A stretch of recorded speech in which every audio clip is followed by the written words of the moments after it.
एक शहर में एक बुजुर्ग व्यापारी थे जिसके दो बेटे थे। दोनों की शादी हो चुकी थी और उन दोनों लड़कों के बच्चे थे। उस बुजुर्ग व्यापारी की मार्केट में मिठाई की बहुत बड़ी दुकान थी। उसी दुकान पर उसके दोनों बेटे भी काम करते थे जो अपने पिता की मिठाई की दुकान चलाने में मदद करते थे। उनकी दुकान पूरे मार्केट में सबसे अच्छी चलती थी।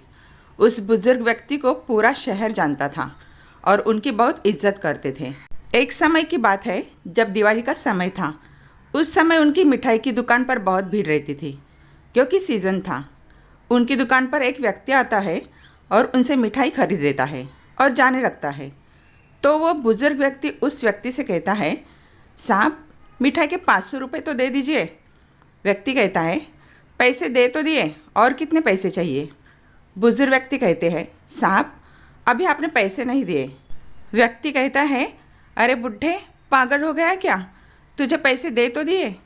और उनकी बहस होने लगती है और इतने में उस व्यक्ति को गुस्सा आ जाता है और वो उस बुज़ुर्ग व्यक्ति को एक थप्पड़ मार देता है।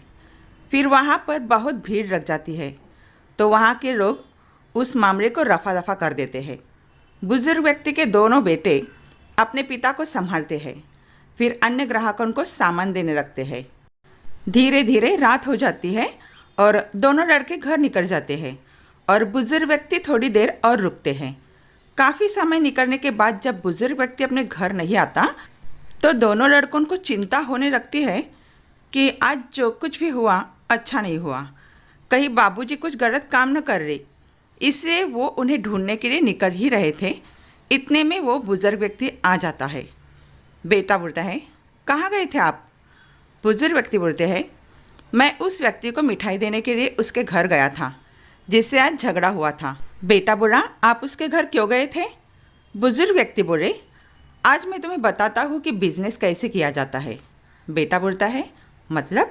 फिर बुज़ुर्ग व्यक्ति कहते हैं, जो होना था वो तो हो ही गया। फिर मैं उसके घर गया और मैंने उससे बोला कि सर मेरी गलती थी। जब मैंने हिसाब मिलाया तो सब बराबर निकला। फिर मैंने उसे मिठाई दी और मैं वापस आ गया। बेटा कहता है, एक तो उसने मिठाई के पैसे भी नहीं दिए और आप उससे घर जाकर माफ़ी मांग कर आ रहे हैं। बुजुर्ग व्यक्ति कहते हैं, तुमने बिजनेस करना तो सीखा ही नहीं। अगर आज मैं उसके घर नहीं जाता तो वो दूसरी जगह से मिठाई खरीदता और पूरे मार्केट में हमारी बुराई करता, जिससे हमारी दुकान की वैल्यू गिरती। लेकिन अब वो हमारी बुराई नहीं करेगा और हमारे पास से ही मिठाई खरीदेगा। बेटा कहता है, लेकिन हमारा जो नुकसान हुआ उसका क्या? बुजुर्ग व्यक्ति कहते हैं, उसको जो करना था उसने किया, लेकिन अब धीरे धीरे उससे पैसा कैसे निकालना है ये तो मुझे पता है। अब वो आएगा तो हमारे ही पास। इसे कहते हैं व्यापारी। चाहे कितनी ही बड़ी समस्या क्यों ना खड़ी हो जाए, लेकिन एक व्यापारी हमेशा अपना फ़ायदा ही देखता है।